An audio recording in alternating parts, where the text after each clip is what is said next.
오늘 신학 정립은 서신서 역주행의 신학.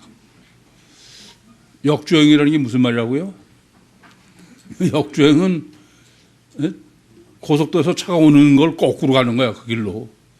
죽는 일이죠. 그 일방통행에서 거꾸로 가는. 제가 그 서신서의 역주행의 신학을 정립하는 거는 지금까지도 우리는 이제 그 서신서 신학을 배제하는 문제 때문에 이게 뭐 그렇게 간단한 얘기가 아니에요. 저 같은 좀 미친 사람이나 할 수 있는 거지. 제 생각에 아마 깨달아도 감히 그렇게는 못할 거예요. 그런데 저도 많이 고민을 했지만 진리를 정립하는 데는 뭐 할 수 없는 길이다 그렇게 여겨졌습니다.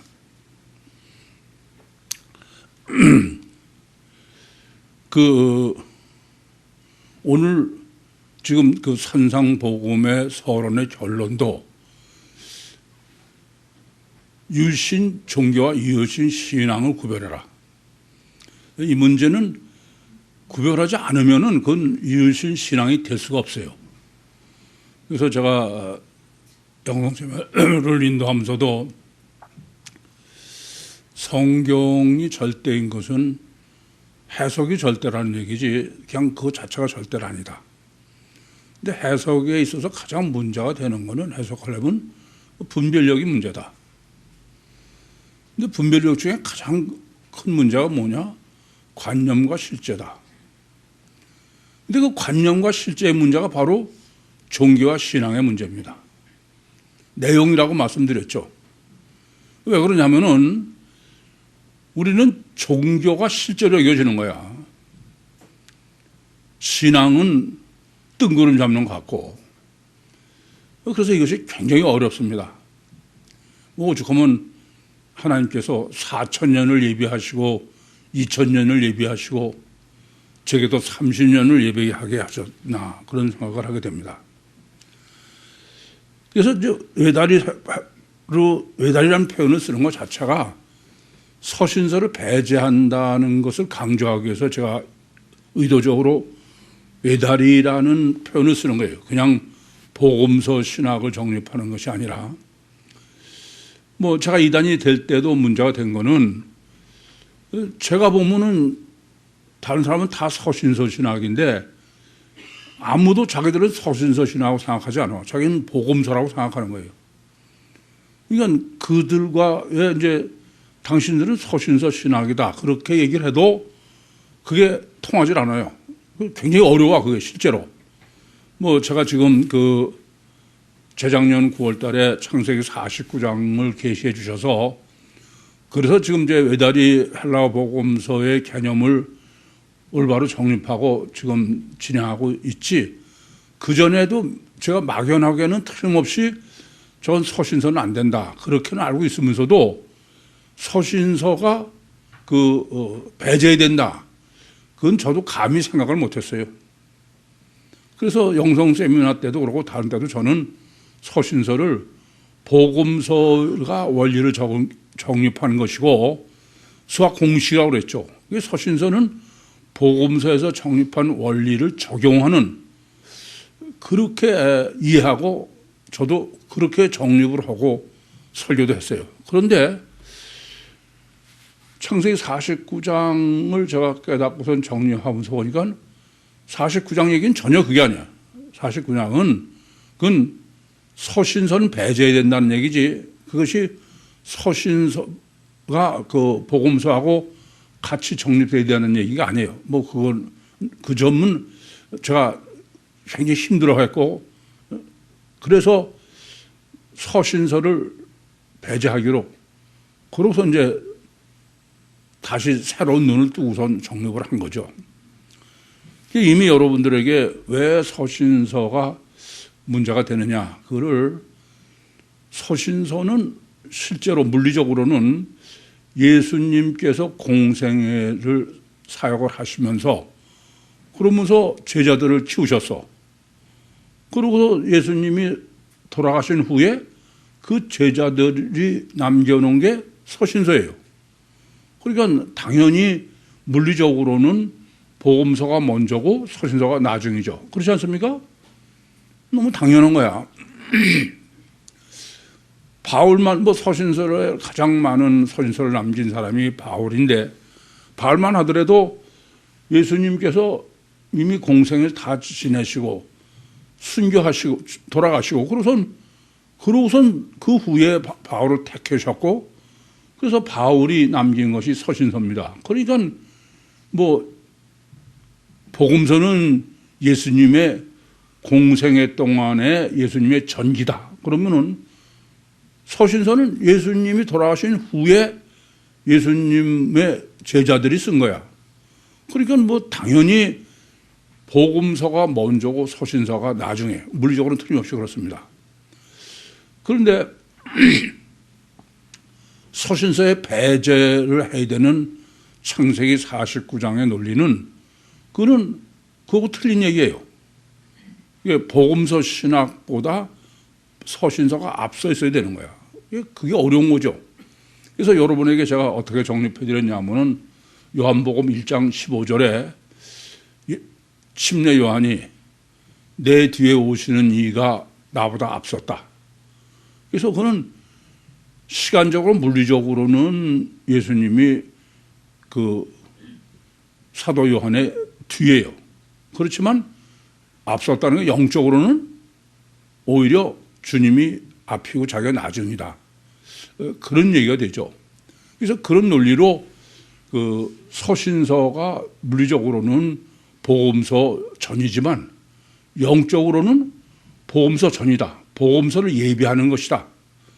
그렇게 정립을 해드렸습니다. 틀림없이 맞는 얘기예요. 맞습니다. 그런데 그것만 가지고는 서신서의 문제를 아직 오늘 정립한다고 다 끝나는 건 아니야. 그러나 서신서를 배제해야 된다는 논리에 충분하진 않아요. 물론 오늘도 정립해드리고 이후에도 그건 계속 해나갈 겁니다. 그 서신서는 워낙 2000년이 기독교가 예수교냐 바울교냐 그럴 만큼 여러분들도 다 바울 서신의 신학으로 여러분도 모르게 다 젖어 있어. 그렇기 때문에 그걸 씻어내는 문제는 그렇게 여러분이 생각처럼 나는 이제 복음서 외다리로 난 가는 거야. 그렇게 생각하시고 있어도 그건 아니에요. 그래도 이미 아예 몸에 배 있다고 합니다. 그래서 이것은 그 신학적으로, 논리적으로, 실제적으로 이 점을 명확하게 정립해 나가는 것은 여러분의 그 심령의 정립하는데 절대적인 문제야. 그래서 일부러 오늘 제목을 서신서의 역주행. 다르게 말하면 그 말의 뜻은 뭐예요? 서신서는 복음서가 지나서 서신서가 되고 그렇게 해서 서신서는 앞으로 진행해야 되는데 서신서는 그렇게 된 게 아니고 거꾸로 진행하고 있는 게 서신서다. 그 말은 뭐냐 하면은 복음서 다음이어야 되는데 복음서 전이다 그런 얘기죠. 아시겠습니까? 그래서 서신서 역주행의 신학이라고 타이틀을 붙였어요. 그럼 우선 서신서가 왜 역주행을 할 수밖에 없나? 그것부터 생각해야 돼요. 이게 아주 굉장히 중요한 건 그 전에는 모든 성경적 사건을 우연히 그때 이렇게 벌어졌으니까 그 다음에 이런 일이 있고 이렇게 이해했는데 그것은 사실 성경을 정직하게 보는 건 아니야. 성경을 정직하게 보는 거는 어떤 거냐면은 어떤 것도 우연은 없어요. 필연으로 봐야 돼. 꼭 그럴 수밖에 없는. 그래서 오늘은 우연의 사건을 필연으로 정리하는 그런 시간이다. 그렇게 보시면 되겠습니다. 우선 주님의 지상명령. 주님이 십자가 달리시고 부활하신 다음에 그 갈릴리에서 제자들에게 현현하셔가지고서 마태복음 28장 18절부터 20절이죠. 너희는 가서 모든 족속으로 제자를 삼아 아버지와 아들과 성령의 이름으로 침례를 주고 내가 분부한 모든 것을 가르쳐 지키게 하라. 볼지어다 내가 세상 끝날까지 너희와 항상 함께 있으리라. 이게 지상명령이에요. 이 지상명령대로 바르게 진행을 하고 차가 간다. 그러면 어떤 얘기가 됩니까? 그러면은 주님이 돌아가신 후에 선교를 전파를 해야 돼요. 복음을. 이게 전파한 것이 어떤 것이냐? 주님이 공생에 대해 내가 너에게 분부한 모든 것이야. 복음서의 내용이죠. 그렇죠? 복음서의 내용을 전하고 가르치고 그리고 복음서적으로 구원을 해야 돼. 그걸 하라 이게. 그게 지상명령이야. 내가 분부한 모든 것을 가르쳐 지키게 하라 그랬어요. 아버지와 아들과 성령의 이름을 침례를 주고. 그게 바로 진행해야 되는 얘기죠. 그것은 주님의 제자들의 사명은 그러니까 이스라엘 사람, 근데 그걸 누구 해야 되느냐? 이제 그게 문제가 되는 거죠. 그건 뭐냐면 마태복음 10장 6절에 주님께서 너희는 이방인의 길로도 가지 말고 사마리아의 고을도 들어가지 말고 이스라엘 집에 잃어버린 양에게로 가라.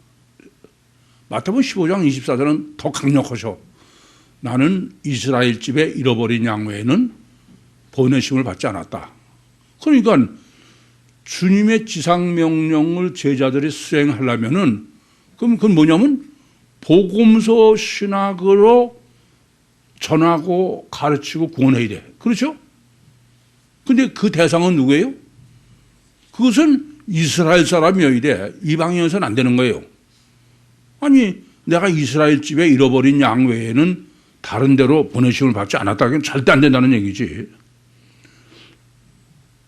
그렇게 보면은 복음서로 전했어야 되고 그리고 서신서는 복음서에 적용해야 돼요. 그렇죠? 그래 안 그래요? 그게 주님께서 제자들에게 명령을 하신 선교의 명령을 내리신 그대로 이루어지는 거예요.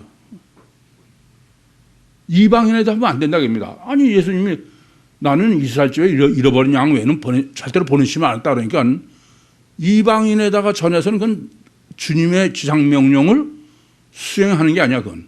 그래 안 그래요? 그런데 어떤 문제가 생겼느냐. 그래서 이제 이스라엘한테 전해야 되는 거야. 근데 이스라엘 사람은 어땠냐? 뭐 잘 아시는 거예요. 이스라엘은 예수님도 배척하고 복음서도 배척한 거야. 그렇죠? 그래서 예수님을 십자가에 못 박아 죽인 거 아닙니까? 그리고 제자들도 마찬가지야. 제자들도 다 순교를 했어요. 제자 중에 순교하는 사람이 없어요. 다 순교했어. 이게 누구한테? 이스라엘 사람한테. 뭐 대표적인 스데반도 그렇잖아요. 야고보도 사도행 12장에 보면은. 그러니까 그냥 주님만 십자가에 처형하고 제자들만 핍박한 게 아니야. 복음서는 전혀 못 전하게 하는 거야. 사도행전 보시면 잘 아시는 대로. 따라서 첫째는 이렇게 예수님도 배척하고 제자들도 배척하고 또 사도행전 보면 너희가 예수님을 뭘 가르쳤냐? 복음서를 전하는 거 전혀 못하게 한 거예요. 이스라엘이.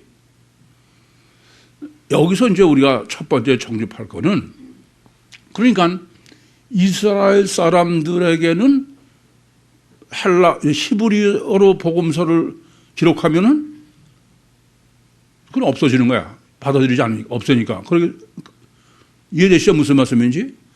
그러니까 첫째, 이렇게 예수님이나 제자들을 다 배척하고 복음서를 거절한다는 얘기는 그것은 첫째는 성경은 헬라어, 이방인, 우리 헬라어 복음서라고 하지만 유대인의 입장에서 보고는 유대인은 보기도 싫은 이방인의 언어로 복음서를 기록한 거예요. 아시겠죠? 그래서 첫째는 복음서, 왜 그 구약에서는 전부 히브리어로 된 구약 성경에서 메시아를 계시했고, 그 메시아는 구약에서 계시한 대로 오셔서 공생 사역을 다 하셨는데 왜 히브리어로 기록되지 않고 헬라로, 이방인의 언어로 성경을 기록했느냐? 서신서는 문제가 안 돼요. 왜냐하면 서신서는 헬라어로 쓰는 이방인 사람들인데 편지를 한 거니까 그건 당연히 헬라어죠. 근데 복음서가 문제가 되는 거예요. 아시겠죠? 근데 이거는 이미 사도행전 21장을 정립할 때 제가 정립해 드렸습니다. 그런데 오늘 다시 이건 확실해야 하는 거는, 그래서 첫째, 유대인 이스라엘에게 전해야 되는데 이스라엘은 주님이나 제자들이나 복음서를 전혀 받아들이지 않는다. 그렇기 때문에 히브리어로 하면 다 없애버려. 그래서 그 사람들이 아예 상대도 안 하는 이방인인 어느 헬라어로 그 복음서는 기록할 수밖에 없다.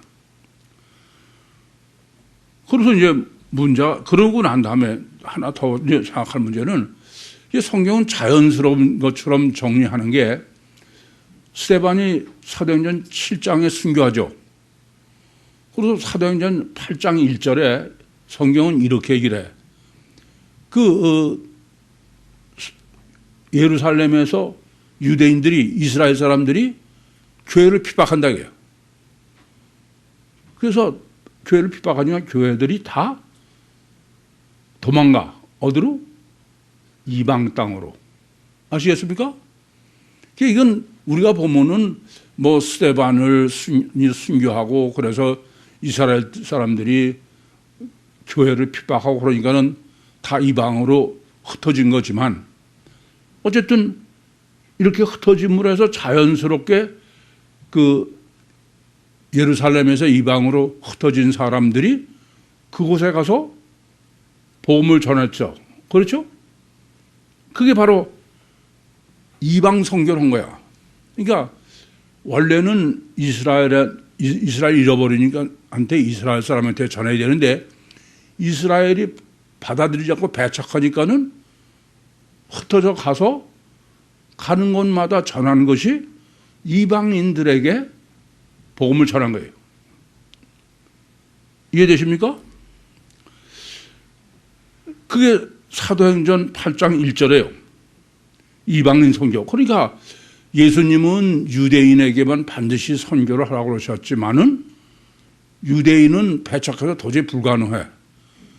그래서 핍박받아가지고 피난 가서 그곳에서 전했다. 그게 사도행전 8장 1절이에요.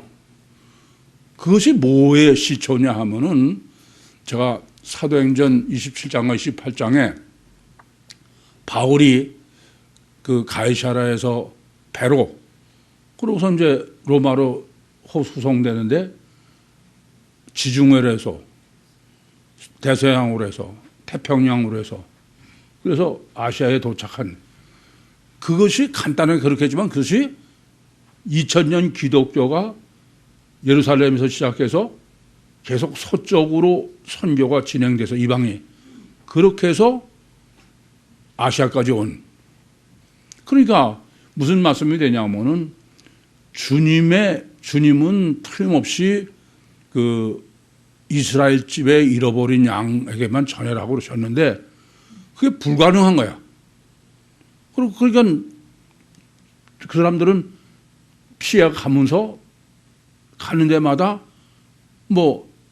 예수 안전하, 전하라고 한 게 아니라 안전하고 못 견디는 사람이죠. 그렇게 해서 선교를 해서 지구를 한 바퀴 돈 게 여기까지 온 거다. 이해되시죠? 지금까지 제가 말씀드린 거는, 이거는 그냥 자연스럽게 돌아간 뭐 사람들이 이스라엘 사람들이 배척했기 때문에 그래서 저절로 된 거예요. 그런데 그게 저절로가 아니다 이겁니다. 그게 이제 오늘 제가 정립하는 서신서의 역주행의 신학이다. 우선 아셔야 될 것은 이렇게 이스라엘 사람들이 주님을 배척하고 제자들을 배척하고 또 주님의 복음, 지상명의 복음을 배척했어요. 그런데 그것이 그래서 할 수 없이 히브리어로 기록 못하고 헬라어로 기록했다. 그렇게 제가 말씀드렸는데 그게 그냥 우연히 된 거냐? 천만에요. 이건 엘로힘 설정이다. 하나님이 이미 설정해 놓으셨다고 합니다. 그 설정해 놓으신 대로 그대로 진행된 거예요. 자연스럽게 벌어진 일 같지만 절대로 주님의 복음서는 히브리어는 이스라엘 사람들의 히브리어는 기록되면 안 되는 거예요. 하나님은 그게 안 되게 돼 있어요. 애초부터.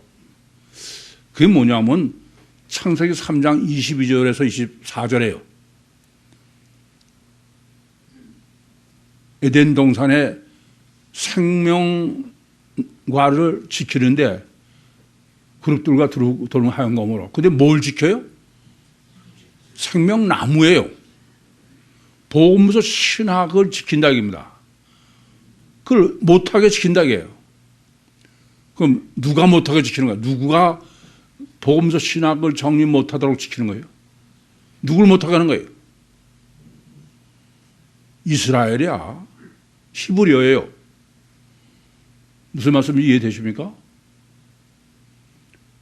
지금 창세기 3장에서 못하게 한다고 기록한 것은 잊어버려서야 돼. 하나님은 애초부터 물론 다 미리 보시고 한 거죠. 그걸 조금 더 말씀드리면 하나님은 구약을 우선 보존해야 돼요. 그래서 구약의 절대가 되게 해놓으신 거야. 그런 사람들이 구약하고는 틀리게 보이는 신약을 받아들일 수가 없죠.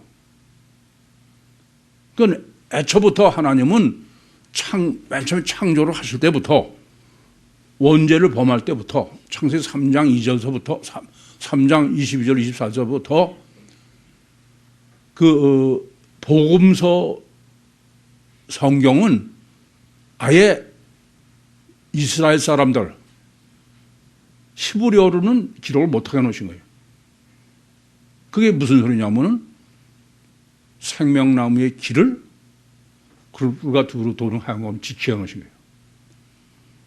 그래서 첫째 여러분이 아셔야 될 것은 따라서 하나님은 애초부터 설정이 외다리 헬라어 복음서는 헬라어로 이방인의 언어로 기록해야지 히브리어는 기록 못하게 해놓으셨다. 그게 첫째 창세기 3장 22절에 24절이다. 두 번째는 반드시 복음은 이방인에게 전해져야지 이스라엘은 안 된다. 그렇게 하나님이 아예 설정해 놓으신 거야. 그 엘로힘 설정에 그게 뭐예요? 창세기 49장 16절부터 18절입니다. 49장 16절부터 18절은 이스라엘은 다는 이스라엘의 한 지파같이, 그 말은 뭐냐면은 단은 단위로 돼 이스라엘이 아닌 단, 이방인 단이에요. 그 백성을 심판하리라. 그러고서 단은 길의 뱀이요 척경의 독사리로다. 말구름으로 그 탄자를 뒤로 떨어뜨리로다. 그러고선 여호와여 나는 주의 구원을 기다리라니다. 그러니까 단은 단위로 돼 이스라엘이 아닌 단이 신인 메시아의 신학을 정립한다. 해야 된다. 그럼 문제는 어디 있느냐? 그런데 메시아는 누구여야 돼요? 메시아는 반드시 이스라엘이어야 돼. 근데 이스라엘의 유다 후손이요 이스라엘 사람으로 오신 분이, 근데 그 신학은 이스라엘은 정립하면 안 된다 그야. 이방인이 정립해야지. 그게 창세기 49장 16절에서 18절 아닙니까? 제가 재작년에 9월 달에 16절에서 18절을 보고서 이것 때문에 보통 고민 많이 한 게 아니에요. 그러니까 하나님께서는 그 이방인인 단위, 이스라엘이 아닌 단위 신학을 정립해서 그렇게 해서 신인 메시아, 하나님의 소원인 모든 사람이 구원받는 신학을 정립해야 되는 거예요. 그런 거지 이스라엘 하면 안 된다는 게 창세기 49장이야. 그러니까 문제는 이제 심각하죠. 메시아는 이스라엘로 오시고, 그리고 메시아는 복음서여야 돼요. 근데 그 복음서는 하나님 애야 히브리어 하면 안 되고 유대인들 하면 안 되는 거예요. 그러니까 우리가 보면은 이스라엘 사람들이 주님을 핍박하고 주님 복음을 못 전하게 하고 그렇게 해서 이방인 언어로 기록한 것 같지만 하나님은 애초부터 다 보시고 그건 설정해 놓으신 거야. 아시겠죠? 또 전하는 거를 이스라엘에게 전하는 게 아니에요. 왜냐하면은 이방인 이스라엘이 아닌 단위 신학을 정립해야 되니까. 그러니까 이방인에게 전해야지 이스라엘한테 전하면 안 되는 거야. 그럼 문제는 여기 있어요. 주님은 이스라엘 지에 잃어버린 양에게만 전해라고 하고, 근데 실제로는 거기다 전하면 안 돼. 그렇죠? 이방인에 해야 돼. 이게 문제인 거죠. 그러니까 이방인에게 이걸 전할 복음서 신학을 전하려면은 예수님이 어쨌든 공생의 사역을 하셔야 복음서 신학이라는 게 있죠. 그렇지 않습니까? 그리고 그래야 그게 이방인에 전해지지, 주님이 오시기 전에 이방인에 전해질 수는 없어. 이게 주님이 오셔서 복음서 내용을 공생의 사역을 하시고 그러고선 그것을 전하고선 하는 데에는 이스라엘이 그걸 배척하니까 이방인으로 기록해야 되고, 또 이스라엘 사람들에게는 전하면 안 돼. 창세기 49장 16절에서 18절은. 그러면 이방인에게 전해야 되는 거예요. 이해되시죠? 그래서 이방인에게 전하게 하신 하나님의 방법이 뭐냐 하면은 스데반의 사건으로 예루살렘이 핍박을 받으니까 예루살렘 교회가 다 이방으로 흩어진 거예요. 아시겠죠? 그러면 이제 이방으로 흩어졌어. 그래서 이런 흩어진 주님의 제자들이 복음을 전해야 돼요. 그럼 전할 대상은 누구야? 에? 이방이냐? 그렇게 이방의 대상에다 이방인에다가 복음을 전해가지고 그 복음이 이방인에다 뺑뺑 돌아서 지구를 한 바퀴 돌아서 아시아까지 온 거 아니에요? 이해되십니까? 그러면 이방인한테 전해야 돼. 이방인한테 전하면은 이스라엘 집에 잃어버린 양한테만 전하는 게 통해 안 통해? 안 통해. 이방인은 어떤 사람이야? 이방 죄인이야. 이거 먼저 어떻게 해야 돼요? 이방 죄인을 유대교를 만들어야 돼. 이해됩니까? 이방 죄인을 유대교를 만들고선 그 다음에 유대교인이 그리스도인이 되는 거예요. 그러면 모든 서신서는 대상이 누구야? 이걸 아셔야 돼. 바울만이 아니에요. 예수님의 수자인 베드로도 베드로 전서 후서를 그 수신자는 이스라엘의 유대인이 아니야. 전부 갈라디아 지방 이방인들이죠. 그래서 어떻게 됐냐? 물리적으로는 복음서 다음에 서신서고, 그 복음서 다음에 서신서는 이미 복음서에서 원리를 정립한 거를, 공식을 정립한 거를 적용해야 되는 이스라엘 사람 밀어야 돼. 아니, 이스라엘 집에 잃어버린 양외에는 버리심을 받지 않았으니까 이스라엘 사람들에게 복음이 전해지고, 그래서 그 사람들이 이제 복음으로 구원받고 그 다음에 적용이 돼야 되는 게 서신서예요. 그렇죠? 원래 정상적인 진행이라고 그러면. 그런데 그게 불가능한 거야. 물론 하나님은 다 미리 설정해 놓았어. 그래서 기껏 복음서를 다 해놨지만은 이방인으로 간 거예요. 그러니까 물리적으로는 복음서를 지나서 미래를 갔지만 영적으로는 거기 이방인이니까. 그러니까 복음서 전으로 간 셈이죠. 이해되세요? 그래서 제가 서신서 역주행이라고 그런 거야. 서신사가 정상적으로 주행을 했으면은 복음서에서 신학이 정립돼 가지고 그 복음서에 정립된 것을 적용해서 그것이 서신서의 내용이어야 돼. 근데 서신서는 하나님이 대상을 누구로 해놨냐면은 이방 죄인으로 해놓으신 거예요.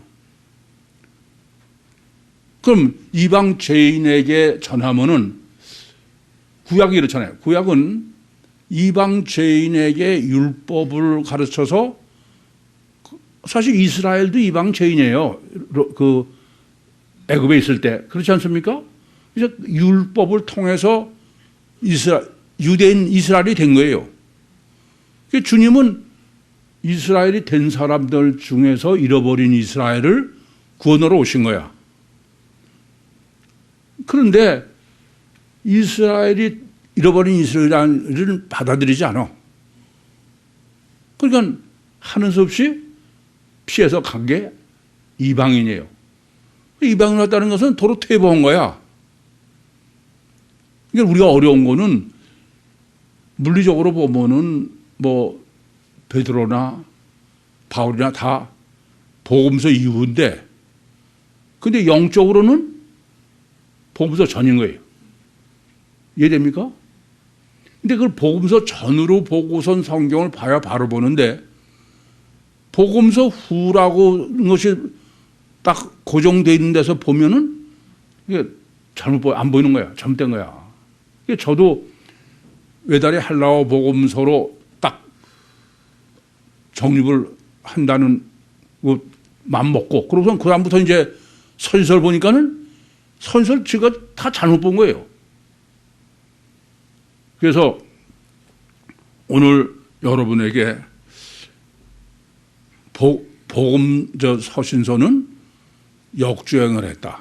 그럼 이제 뭐가 틀리냐?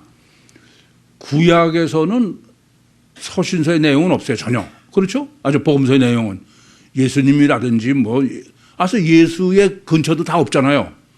그러니까 구약은 그냥 율법으로만 이방 죄인이 이스라엘 사람이 되는 거야. 유대인이. 그런데 서신서는 틀려. 서신서는 예수가 지난 다음에 역주행을 하는 거니까, 이 서신서에는 겉으로 보기에는 복음서 다음이야. 그래 안 그래요? 참 예수님 십자가 사건 이후지 그 전이 아니야. 그런데 대상은 누구예요? 대상은 구약의 이방이냐? 그래서 이게 어려운 거야. 헷갈리기 쉬운 거야. 그래서 구약에서는 3인칭이고 주님은 2인칭인데 서신서는 2.5인칭이다. 그 말은 한쪽은 율법이고 영적으로는, 물리적으로는 복음서야. 그러니까 이게 웬만큼 정립하지 않고는 서신서라고도 왜 내가 서신서냐?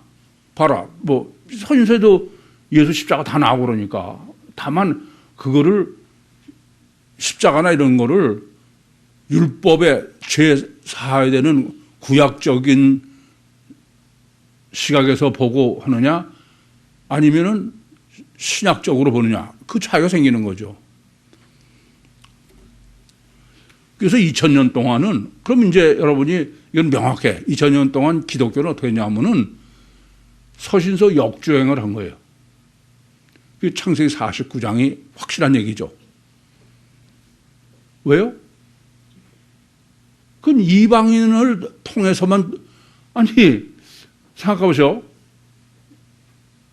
이스라엘이 아닌 단, 거기에 복음서가 전해지려면은, 그건 이방인인데 이방인을 통해서지 뭐 다른 방법이 없잖아요. 그래, 안 그래요? 그래서 2.5인칭이라고 말씀드리는 거고, 서신서는 역주행을 할 수밖에 없다. 이해되십니까? 잘 이해가 안 돼요? 그래서 이렇게 겉에 형식 이런 거 보면은 예수님이 등장하고 예수님 말씀이 다 등장하고 뭐 십자가 등장, 부활, 뭐 성령 다 등장하니까 그렇게 보면은 그것은 정주행으로 보여. 복음서 다음으로. 그죠? 그런데 영적으로 내용으로는 뭐다? 구약인 거예요. 그래서 여러분이 이걸 아주 명확하게 정립해 가지고 있어야 바로 정립할 수 있고, 그렇지 않으면 여러분들 또 보면서 이건 아닌데 얼마든지 그럴 수 있어. 이해되시죠? 여기까지 질문 있습니까? 어렵지 않아요? 하여튼 개념을 제가 그래서 여러분들이 정확하게 늘 간직하고 있을 개념으로 제목을 정하느라고 서신서의 역주행이다. 그렇게 하면 여러분들이 이제 서신서가 지금 어떤 것이다, 어떤 내용이다라는 것을 항상 정확하게 인지할 수 있을 것 같아요. 본문 보겠습니다. 너희는 세상의 빛이라. 산 위에 있는 동리가 숨기지 못할 것이요. 너희는 세상의 빛이다. 그게 코스모스. 코스모스는 그 13절에 세상으로 번역된 세상이 아니고, 그거는 헬라어로는 게스, 땅, 흙, 돌 이런 거죠. 이건 13절은 너희는 암념이다. 암념. 그런데 본문은 너희는 세상의 코스모스, 사람 사는 세상에서의 빛이다. 근데 그 빛이 어떤 빛이냐? 그게 이제 중요한 문제죠. 그거는 산 위에 있는 동리가 숨기지 못하는 빛이다. 이런 얘기죠. 이거는 이제 여러분이 제가 이걸 정리해서 해석해 주기 전에는 산 위에 있는 동리가 숨기지 못하는 것이 지금 이 너희는 빛이라고 하는 빛이 햇빛을 얘기하는 것이다. 그렇게 깨달은 분 있습니까? 상당히 어려워. 왜 이게 어려우냐? 그거는 이미 여러분을 봐도 이게 백지가 안 돼서 그래. 너희는 세상의 빛과 소금이다. 이렇게 이미 돼 있어. 그러니까 뭐 산에 왜 동리가 숨기지 못한다. 그것을 햇빛으로는 보이질 않는 거예요. 그는 스스로 좀 또 제가 여러분에게 문제를 제기하는 거는 백지가 돼서 걱정이다. 백지가. 제가 서신서 역주행을 오늘도 정립해 드리는 거는 백지를 만들어요. 백지를.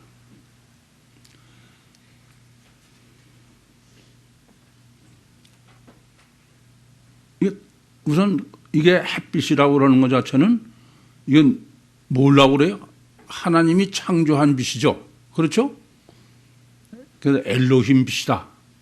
나가서. 왜냐? 근데 요거를 지금 햇빛으로 보는 데에는 15절을 생각해야 돼. 15절을. 사람이 등불을 이렇게 한 것은 그거 대비되는 거예요.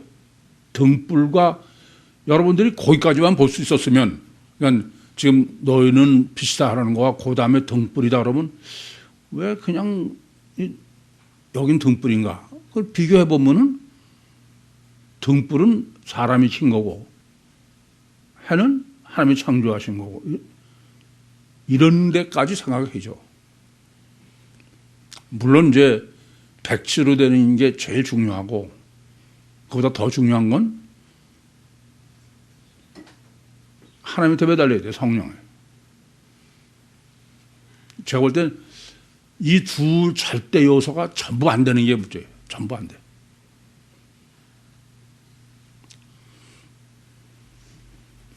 숨기지 못한다. 이건 숨길 능력이 없다는 얘기예요. 두나미스.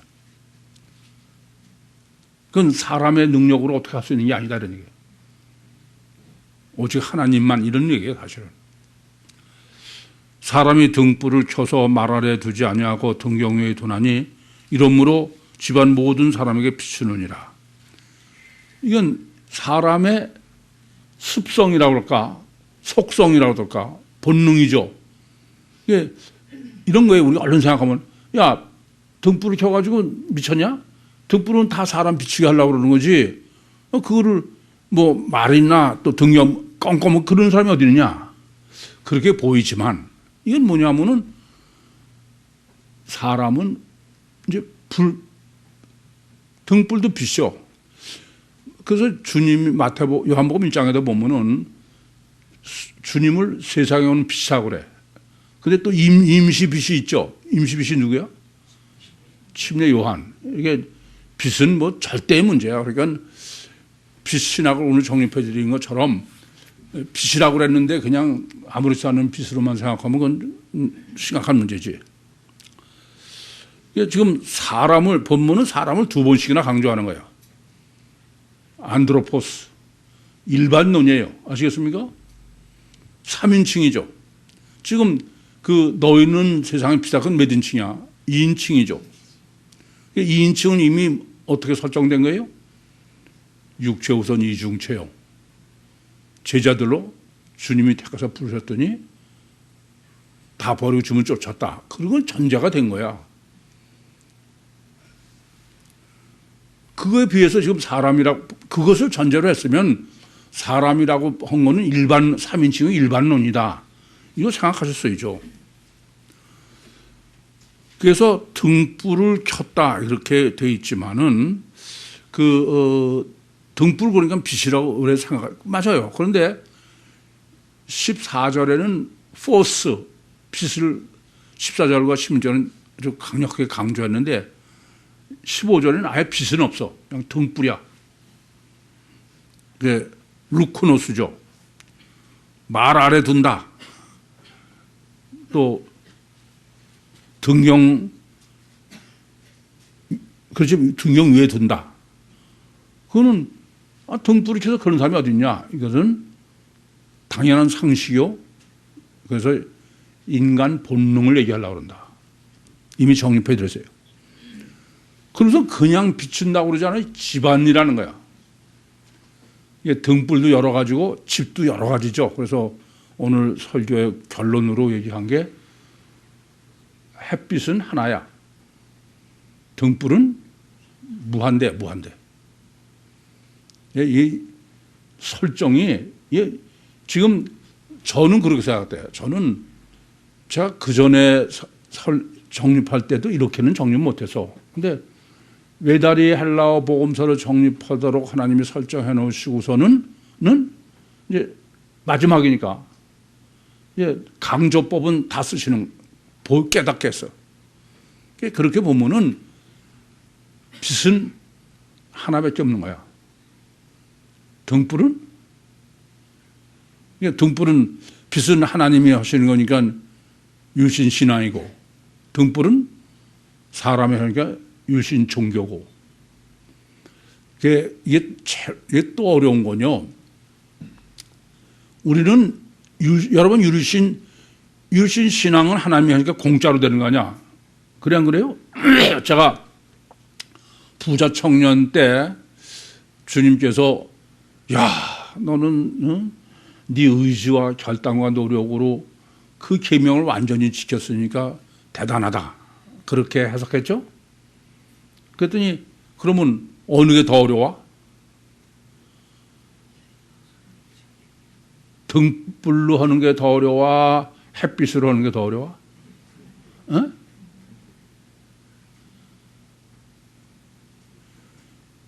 이거 보세요. 한 사람은 등불로 한 사람이 보람이 있는 거야. 지가 했으니까. 등불은 뭐 인식도 못하게 그냥 된 거야, 저절로. 아셔야 돼. 종교적으로 겸손하고 그런 사람은 그건 다 사기치는 거야. 그건 절대 아니야. 내가 하는데 어떻게 겸손해? 그건 다 교만해요. 천만의 얘기야. 겸손한 척 보여도 안 속아 난. 근데 정말 햇빛으로 해봐. 내가 무슨 자랑할 게 없잖아요. 여러분 이걸 아셔야 돼. 괜히 겸손한 척 하지 마, 제발. 웃기는 얘기야 다. 영적으로 아니고는 그건 절대로 안 돼, 그건. 근데 괜히 아주 그냥 겸손한 척 막 이래봐야 제가 속으로 웃어.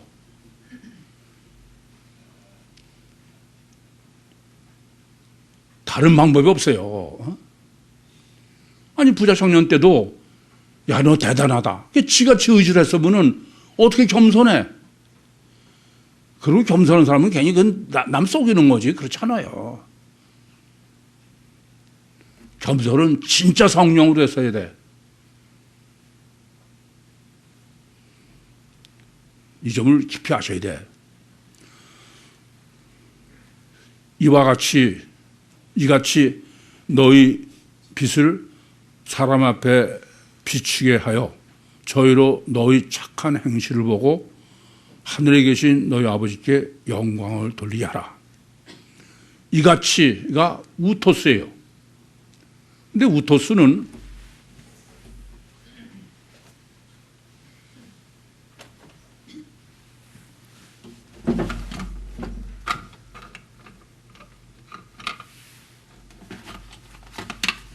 우토스라는 단어는 이게 이것이라는 뜻이야. 이것.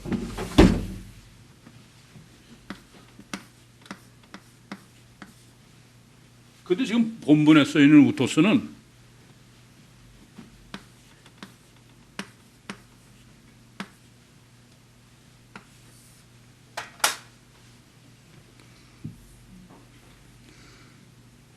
밑에 거는 오메가죠. 오자가 긴 거예요. 우토스 이렇게. 우리는 발음으로 저걸 구별하기는 어렵죠.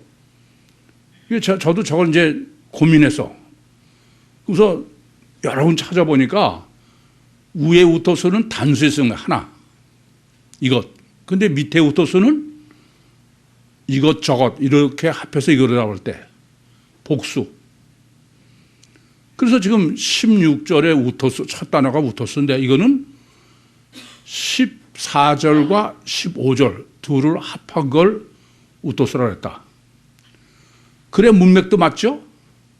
만약에 16절이 15절에 등불을 켜 아니 직접으로는 15절밖에 할 수가 없어 원래. 이것이 그러면 저것 그래야 14절까지 가죠.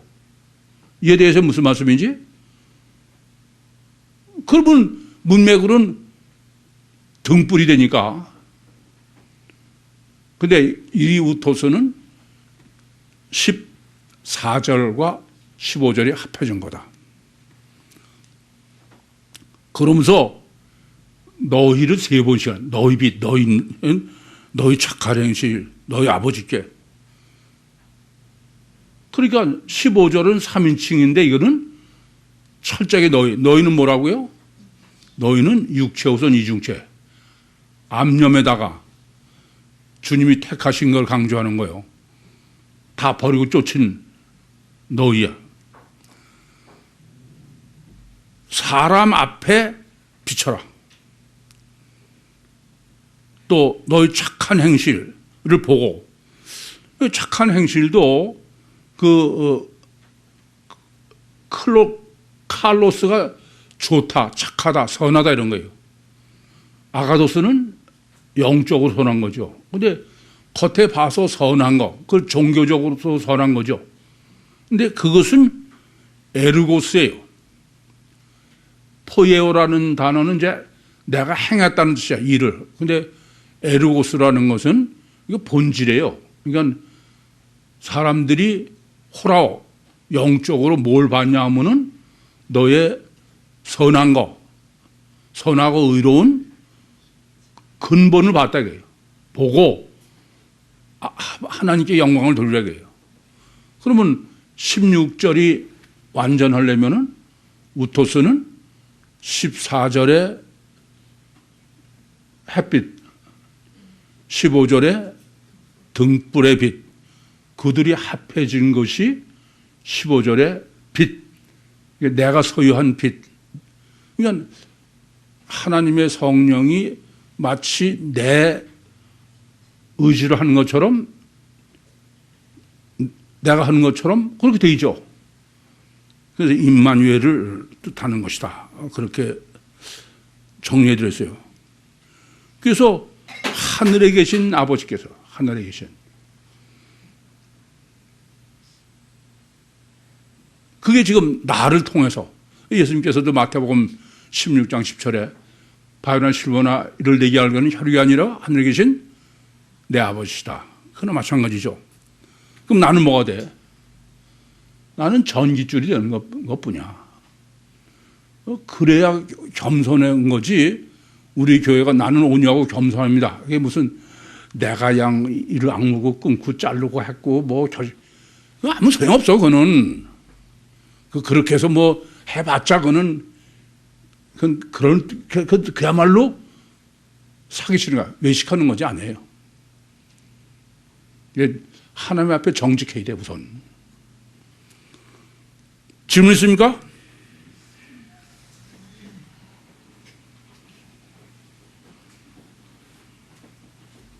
마치겠습니다.